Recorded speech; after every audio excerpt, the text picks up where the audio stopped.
Hello, karibu Mshani Wellness. Kwenye somo hili tujifunze dalili za kisonono kwa wanawake. Moja kati ya matatizo ambayo yanawaathiri wanawake wengi sana ni haya matatizo ya magonjwa ya zinaa. Kisonono ni miongoni mwa magonjwa ya zinaa, ama Kiingereza naita gonorrhea. Ni miongoni mwa chanzo kikuu cha tatizo la PID, pelvic inflammatory disease, moja kati ya adui mkubwa sana wanawake katika uzazi. Na utafiti unaonesha 60% mpaka 80% ya wanawake wanaishi na hawa gonorrhea, Neisseria gonorrhea. Hawa ni bakteria ambao wanasababisha tatizo la kisonono na bila kuonesha dalili zozote. Dalili kunakuwa hakuna. Sasa kwenye somo hili tutajifunza dalili ambazo ukiziona kama mwanamke unapaswa kutilia shaka na kufika hospitalini mapema sana kufanya uhakiki ama confirmation, kwa sababu kisonono ni moja kati ya very dangerous disease ikiwa unatarajia kuwa mama. Tuanze. Dalili ya kwanza ni uchafu. Uchafu ukeni ambao unaweza ukawa na rangi ya njano, kijani au maziwa. Unakuwa ni mzito na unanata. Kigusa unaona kabisa unanata, na unaweza ukawa na harufu kali sana kama samaki aliyooza. Kama samaki aliyooza ama uchafu. Na tatizo hii, uchafu unakuwa ni mwingi zaidi wakati wa usiku. So na ukichunguza kwa makini sana, huu uchafu unakuwa ni cervical. Unatoka kwenye mlango wa kizazi na sio tu kwenye uke peke yake, na unakuwa na muonekano wa usaha. Na kama pia utaweza kujichunguza vizuri kwa vidole, unaweza ukaona kabisa hapa kwenye mlango wa kizazi kunakuwa pia na uvimbe. Kwa hiyo kama unatoka uchafu, unaweza ukaingiza kidole kufanya uchunguzi mwenyewe binafsi kwenye huu mlango wa kizazi. Kama kuna uvimbe then unapata uchafu wenye tabia hizi, basi ujue kabisa ni moja ya ishara kubwa sana kwamba una tatizo la ugonjwa wa zinaa ambao inawezekana kabisa ni gonorrhea. Dalili nyingine ni maumivu wakati wa kukojoa au wakati wa sex. Maumivu makali wakati wa kukojoa ama wakati wa sex. Maumivu yanayofanana na mkojo ambao labda unakuwa ni wa moto, au kama vile unakojoa vipande vya wembe vila. Na haya maumivu kwa wanawake yanakuwa yapo sana kwenye tundu la mkojo kuliko ile tundu la uke kabisa.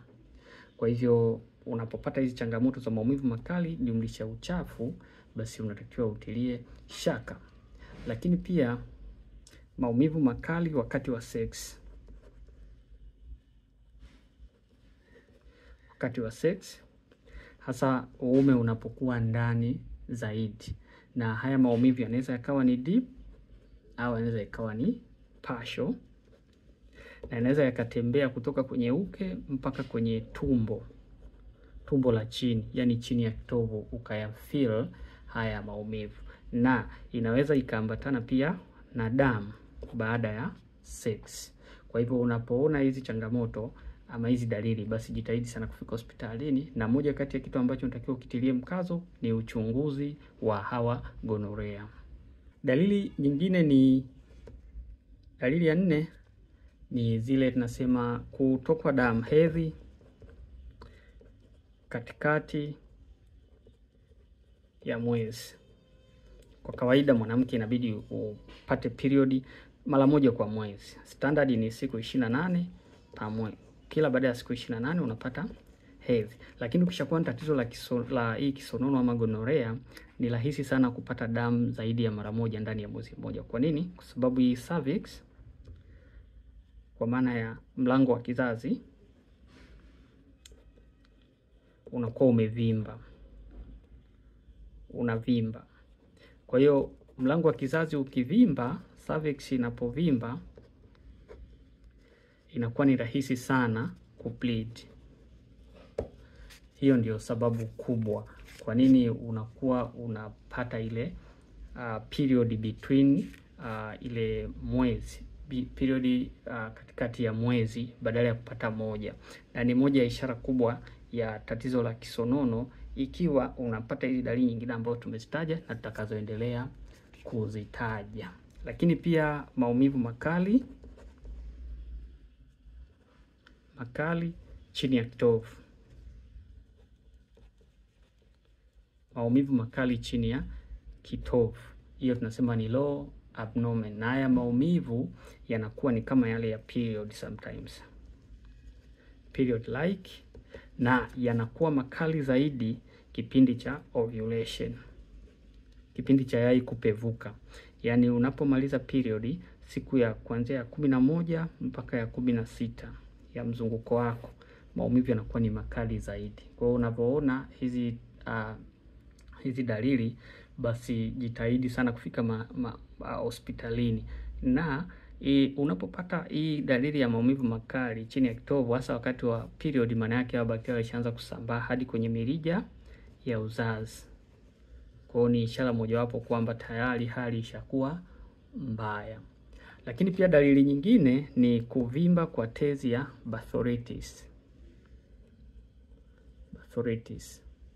Bartholin tunaita Bartholin gland. Hii ni tezi ambayo ipo kwenye kuta za uke, kwenye kuta za mashavu ya uke yale. Kwenye mashavu ya uke kuna kitu kinaitwa Bartholin gland ambayo inasaidia pia kuzalishwa kwa ule ute na majimaji kwenye uke, ambayo inasaidia pia wakati ule wa sex. Sasa unapokuwa na gonorrhea, hii tezi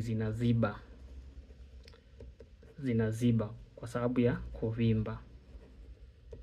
Kwa hiyo zikiziba zinasababisha kuvimba. Na zinapovimba zinakuwa na muonekano kama vile redness naita. Inakuwa na muonekano fulani, yani uke unaona hiyo sehemu iliyovimba inakuwa kama nyekundu vile. Umeona? Kwa hivyo hali huwa inaambatana na maumivu makali sana. Na ukichelewa, moja ya njia ambayo huwa inatumika kuondoa huu uvimbe ni operation. Kwa hiyo kabla hujafika kwenye operation, jitahidi sana kufika hospitalini alafu kucheki gonorrhea, then uishughulikie kabla tatizo halijawa kubwa kiasi cha kufanyiwa operation. Lakini pia kwa sababu gonorrhea inaweza ikaathiri ano ama tunaita recto, sehemu ya haja kubwa, lakini pia gonorrhea inaweza ikaathiri kwenye koo. Kwa hiyo unaweza ukapata dalili za koo kuwasha, maeneo ya haja kubwa pia kuwasha, ukapata changamoto za uvimbe misili ya bawasiri katika maeneo ya haja kubwa ambayo yanaambatana na uchafu. Lakini pia kwenye koo unaweza ukapata utando mweupe kwenye ulimi pamoja na koo, lakini pia vidonda, lakini pia koo kuvimba na kuwasha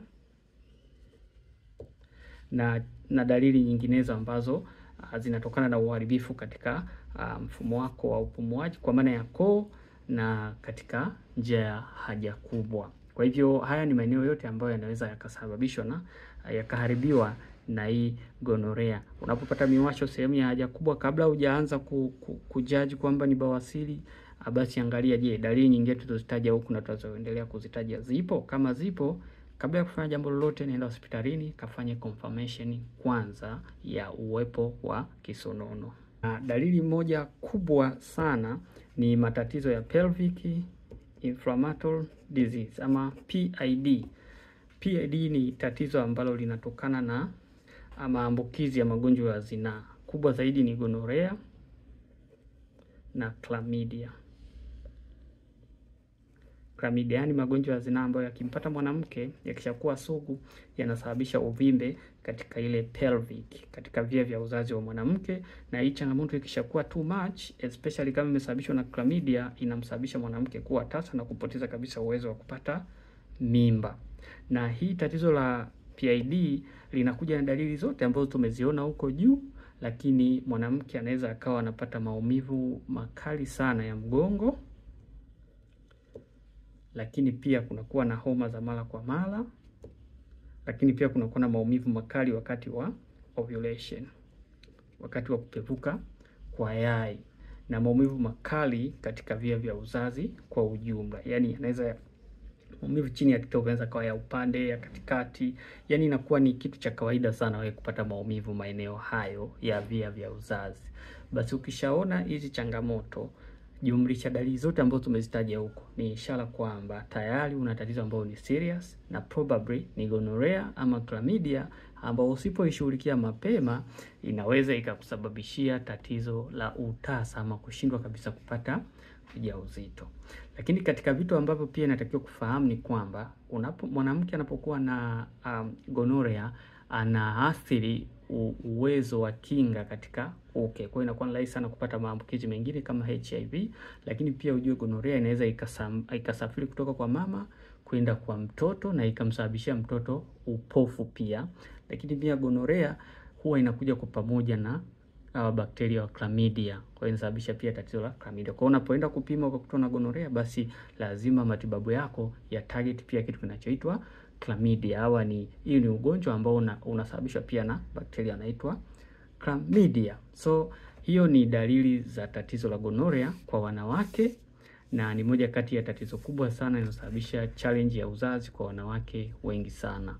Kama una hizi dalili, basi fika hospitalini, omba kufanya vipimo vya gonorrhea pamoja na chlamydia, dhibitisha, na kama changamoto ipo basi tibu mapema kabla hali haijakuwa mbaya zaidi. Hope utakuwa umeenjoy somo wakati mwingine. Bye bye.